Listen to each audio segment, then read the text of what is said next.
Hello there. What is going on, everyone? Today I am back with another Armada fleet build. We're going to be doing Separatists today, and I'm doing another 600-point fleet build. It's been kind of the direction for 2023. I think for me, well, maybe not the direction, but a focus of 2023 is to do more 600-point Star Wars Armada fleet builds. So I'm going to be using Ryan Kingston's fleet builder today, and we're going to take a look at a Separatist build that's going to do a couple of things for me. So I want to start out by kind of getting into it a little bit. We're going to I want to add a lot of different ships.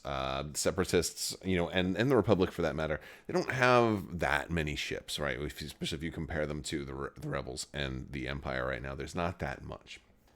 So one of my goals for this is to try and field at least one of every ship type, so this way we can have a good good looking fleet, fleet that looks really, really cool. Another thing is I don't want to have that many squadrons. Well, we won't go completely squadronless, but I don't want to have that many. Like one of my last battle reports, I kind of got obliterated with squadrons, and so we're not going to go too heavy, but we're not going to go with zero. So we're going to be kind of like just a mid. More of a defensive screen. So we're going to focus on anti-ship firepower for this one. And I think the Separatists do fairly well at anti-ship firepower. So with all that said, let's start off with what's going to be my flagship. I'm going to go with the Providence class carrier. We're going to have fleet command on here. I did say we're going to focus on anti-ship firepower. There's a lot of commanders that work well with anti-ship firepower. And so I am going to, let's start with commanders before we get to officers. We don't have as many options, right? But we have some. Grievous is a really, really good overall option, but he works a little bit better with more squadrons. And Trench, I think, is, at the end of the day, if they ever get more stuff, Trench will probably be a capable, a high skill ceiling, but potentially a very effective squadron commander. Dooku's interesting. He's okay. I'm going to do another build with Dooku. Dooku's going to take more of a specific build. But, that leaves Kraken, Martok, and TF-1726 as the options. I think TF-726 is the most popular in a lot of builds. He has a little bit of requirements. He's got a little bit of setup that you need to be able to establish to make it happen. Kraken's a little more flexible in some ways, he's giving you the option to get those blue crits specialties in, whereas TF-1726 is usually kind of worked in a way to get extra black dice. But Martok is the one that is kind of in between the two of them, and probably the one that I use the least. And I decided I wanted for today to be an option to use Martok. So he's going to be our commander today. And so he's 28 points. He says, while a friendly ship is attacking, if the defending hull zone has at least one shield remaining, the attacker may add a red die to its attack pool. Okay, that's not bad. While a friendly ship is attacking a ship that has no shields remaining, after rolling attack dice, the attacker must cancel one attack die. So there's a couple of things about this one. First off, if somebody's got no shields at all, you're going to actually lose a die. But you get to decide which one you're going to lose after you roll dice, because it's after rolling dice. It's going to be before like concentrate fire dice come in there and stuff like that. So you're going to get a little bit of knowledge. You're going to get to see that very first roll first. And it's going to have to be pretty much the very next thing you do, unless you have something else that happens immediately after attacking. But for the most part, you'll have to remove a die. But at that point, if they have no shields at all left, they're probably dead anyway. They're probably about to die. That's usually what tends to happen. So in this case, I'm going to focus, so that the negative there isn't too bad. I'm going to focus on the positive.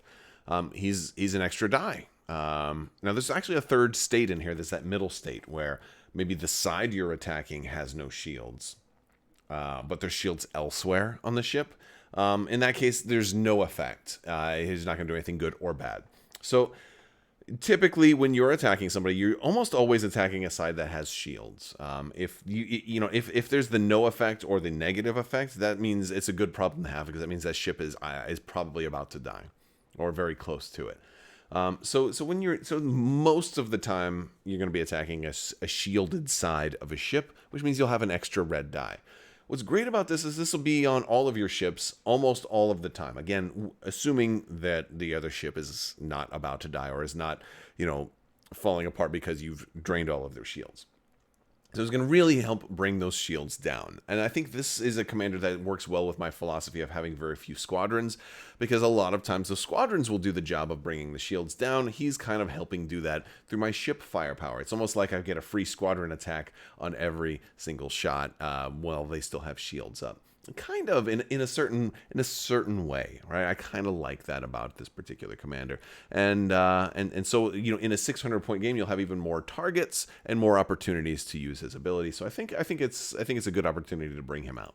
So how do we want to outfit this flagship? Well, first thing is, since I'm going to be having extra red dice on everybody, we're going to have some extra blank dice, right? So let's put Intensify Firepower on there. Of course, there is a ship that's going to want Intensify Firepower, at least for a couple of key rounds. It's going to be able to turn that blank red into a hit.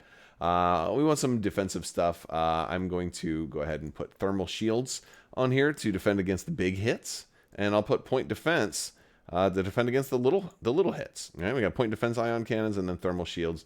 Always good stuff. For attack, I'm going to put Quad Battery Turrets. I think that's a kind of a cool thing that can work well. My flagship won't be going too fast. Again, I don't want to lose Martuk. He's important to the whole build. And so if, again, I have the potential to add 2 dice to every attack this guy makes if the circumstances are correct. And I think that that's pretty cool. We're also going to put Hondo Anaka in here because he's cheap and can give us extra tokens. He can help fuel Intensify Firepower if I need to, and do some other cool groovy things. I like having the option to get those tokens. And I think that's about it. Let's see, 1, 2, 2, yeah. That's all we're going to put on here. So let's go ahead and figure out what else are we going to run. I'm going to run a Recusant also. We're going to go with a Recusant Light Destroyer in this case because I want to run a Patriot Fist. Patriot Fist works a little bit better with TF-1726, but I really like Patriot Fist. And it still works here. It just won't be the extra black dice. It'll be red dice instead. Still okay because we can still get black dice. We can get swivel mount batteries to give us black dice that way. Concentrate fire.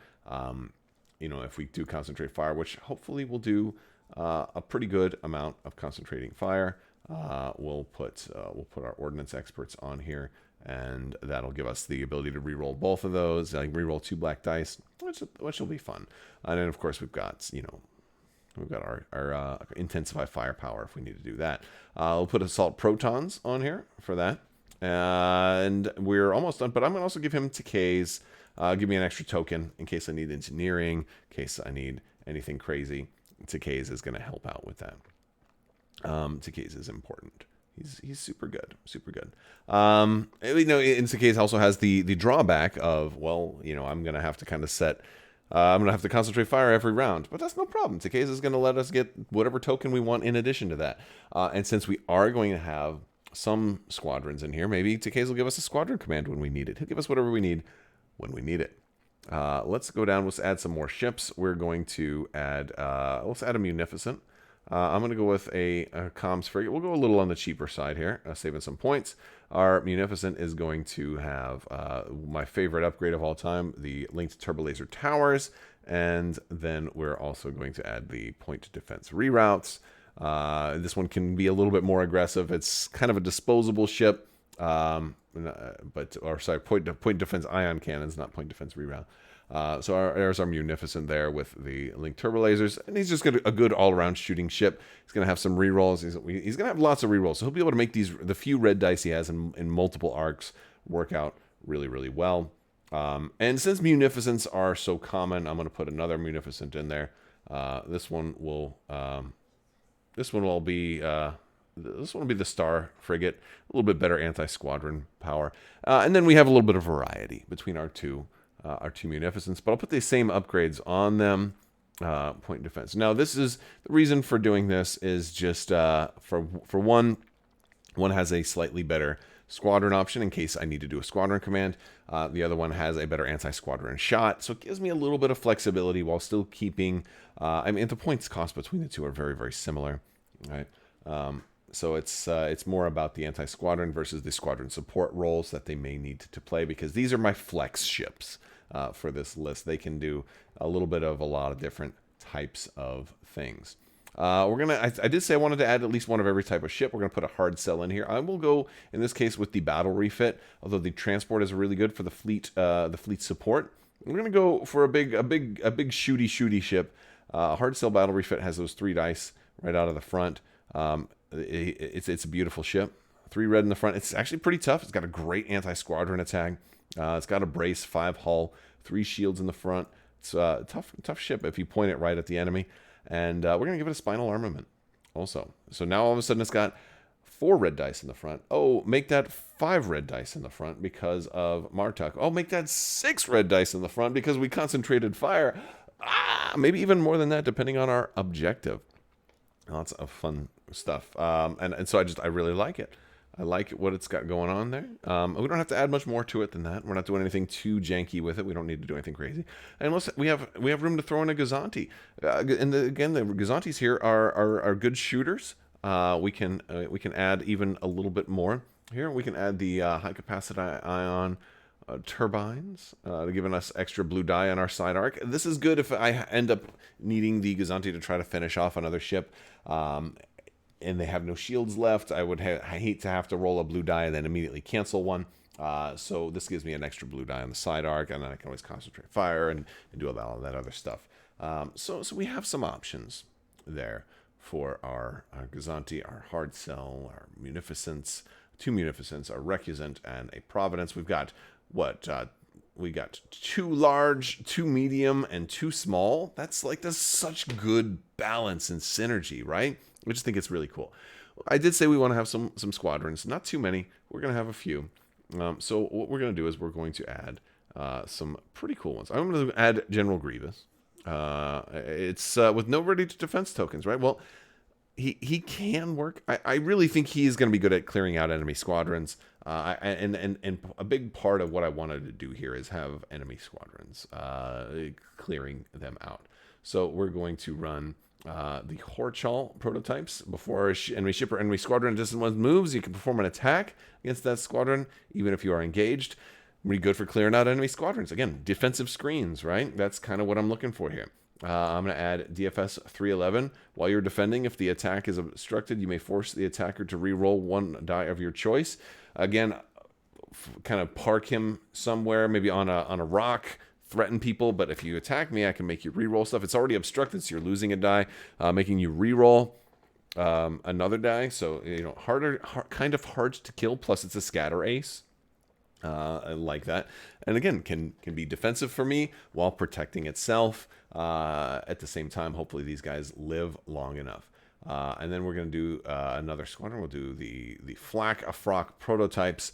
While an enemy squadron ends its activation at distance 1, that squadron suffers 1 damage. So we're really trying to deal lots of damage to enemy squadrons, and we've got a lot of scatter aces here, right? So we'll 3 scatter aces and then General Grievous, which is pretty cool. Yeah, so and if while he doesn't have scatter, he's going to have dodge 3 here potentially, so while you're defending for each other friendly squadron the attacker is engaged with that lacks screen up to 3, you gain dodge 1. And so if I keep them all together, then General Grievous can really be pretty self-survivable. The cool thing about all of those squadrons, that brings us up to exactly 600 points. So that is our list. The 4 elites. Now we could do more if we're doing 600 points, right? We could do 2 more named, but that's enough. It's actually 75 points of squadrons for just those 4. I kind of like it. It fits the build. Their job isn't really to attack enemy ships, so I don't need them bringing down other shields. Although they're there to kind of keep my ships alive. Although they can totally do that if they want to. We can bring down those shields, then the squadrons can go in and do some damage. Grievous can potentially do that also. I have a lot of options here. So I think that's pretty cool. for our stuff, I'm gonna do opening salvo. I love opening salvo. And you know, I got a lot of ships here. Opening salvo. Where is opening salvo? It's right there. Yeah, that's gonna give me an extra 2 black dice when I'm attacking. I mean, Gozanti with opening salvo. Forget about it. For our yellow, this is a fun one. I'm actually gonna go with the planetary ion cannon. One of the things I think is cool about this particular objective here for planetary ion cannon is if, like, let's just say I do get you kind of close and I got an enemy ship that's really low and all of its shields are gone. Well, the planetary ion cannon isn't friendly to me. Like, it's not. I'm not gonna have to remove a die from it because it's not gonna get bonuses or it's not gonna be affected by my commander. It's a whole separate shot. So I thought that that's kind of cool. And then for our blue, we're going to go with the Solar Corona. I feel like that's just an overall a pretty good one. It's safe, it's good, and it kind of balances, I think, in case I do end up having to lose dice. Well, don't forget, don't feel bad. You're losing a dice on all of your shots because I'm going to be coming at you from one side or the other. Plus, I don't have that many squadrons, so it kind of makes sure I am able to deploy correctly and point my ships the right way, especially in the case of stuff like the hard sell that's really going to need to be pointed at the enemy fleet. It makes that a little bit easier for me. And that's the list, folks. It's 600 points. It's I think it's going to be a fun list. I think it's going to be beautiful. So I want to hear what you guys think. Was this? There we go. Boom. Oh, that's the text version. That's not as pretty. So we'll just keep it up.